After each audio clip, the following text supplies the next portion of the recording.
শিক্ষাৰ দিশত পিছুৱাই আছে নেকি আপোনাৰ অঞ্চল? হতাশ হৈ পৰিছে নেকি আপোনাৰ অঞ্চলৰ ছাত্ৰ-ছাত্ৰী? নিজৰ শিক্ষা জীৱনক লৈ অধিক চিন্তিত হৈ পৰিছে নেকি আপোনাৰ অঞ্চলৰ ছাত্ৰ-ছাত্ৰীয়ে? যদি পিছুৱাই আছে তেন্তে চাওক টাইমছ দবকাৰ এক বিশেষ প্ৰতিবেদন।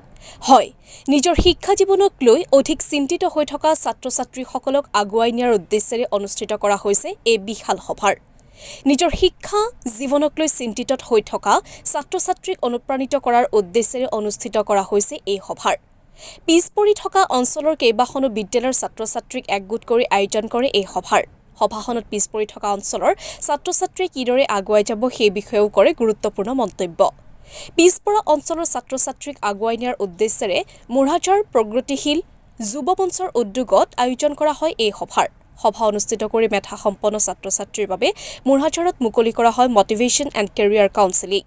আজি প্ৰথমবাৰৰ বাবে মুৰাজাৰত মটিভেশ্যন এণ্ড কেৰিয়াৰ কাউন্সেলিং মুকলি কৰা হয় যদিও অনাগত সময়ত প্ৰত্যেকখন বিদ্যালয়তে এনেধৰণৰ সিদ্ধান্ত গ্ৰহণ কৰিব বুলি জানিব দিয়ে। নজৰুল পাঠাগাৰৰ সহযোগত আজি যি motivation and career counselling programme কৰিছোঁ তাৰ এটা উদ্দেশ্য হ'ল যে আমাৰ সমাজত এতিয়াও আমাৰ ছাত্ৰ-ছাত্ৰীখিনি আমাৰ এই পিছপৰা অঞ্চলত বিশেষকৈ এটা মানে নিজে নিজে মেণ্টেলি এটা প্ৰেছাৰত থাকে যে কি কৰিম আমি লাইফত কেনেকুৱা হ'ম। চ' এইখিনি আচলতে আমি এইখিনি যদি আমি চেঞ্জ কৰিব বিচাৰোঁ তেতিয়াহ'লে তাৰ একমাত্ৰ উপায় প্ৰতিখন বিদ্যালয় বা সমাজত ষ্টুডেণ্টৰ আগত সদায় আমি কেৰিয়াৰ কাউন্সেলিং বা মটিভেশ্যন স্পীচ এইখিনি প্ৰগ্ৰাম ৰাখিব লাগিব। আৰু আমি আজি ইয়াত মানে বিশেষ কেইখন স্কুলৰ পৰা ছাত্ৰ-ছাত্ৰীক আনি কৰাৰ মূল উদ্দেশ্য হ'ল সেইটো এটা মেছেজ দিয়া যে আমি আহক সকলোৱে প্ৰতিখন বিদ্যালয়ত কেৰিয়াৰ কাউন্সেলিং প্ৰগ্ৰাম কৰোঁ ষ্টুডেণ্টৰ বিশেষকৈ 9, 10, 11, 12 এইখিনি ছাত্ৰসকলৰ।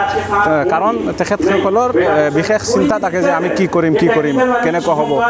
এইটো এটা মানে প্ৰেছাৰ ৱাইজ থাকে, নিজৰ মানে প্ৰব্লেম আহি যায়, নিজৰ মেণ্টেলি প্ৰেছাৰ থাকে, নিজকে মানে প্ৰেছাৰ ৱাইজ কৰি থাকে।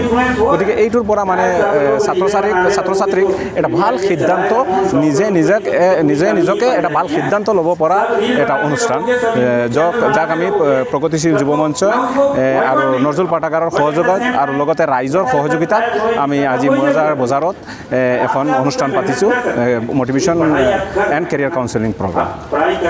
লগতে আমি এটা চিন্তা কৰি আছোঁ যে ইয়াৰ পৰা মেছেজ ষ্টাৰ্টিং কৰিছোঁ। আমি এতিয়া এইখন অঞ্চলৰ চৰকাৰী বিদ্যালয় হওক বা বেচৰকাৰী বিদ্যালয় হওক সকলো বিদ্যালয়ৰ ছাত্ৰ-ছাত্ৰীক লৈ জেগাই জেগাই আমি এনেকুৱা কেৰিয়াৰ কাউন্সেলিং মটিভেশ্যন স্পীচ ছাত্ৰ-ছাত্ৰীৰ মাজত কৰিম যাতে আমাৰ ছাত্ৰ-ছাত্ৰীখিনি এটা ভাল সিদ্ধান্ত ল'ব পাৰে, নিজৰ ব্যক্তিগত সিদ্ধান্তটো অটল ৰাখিব পাৰে।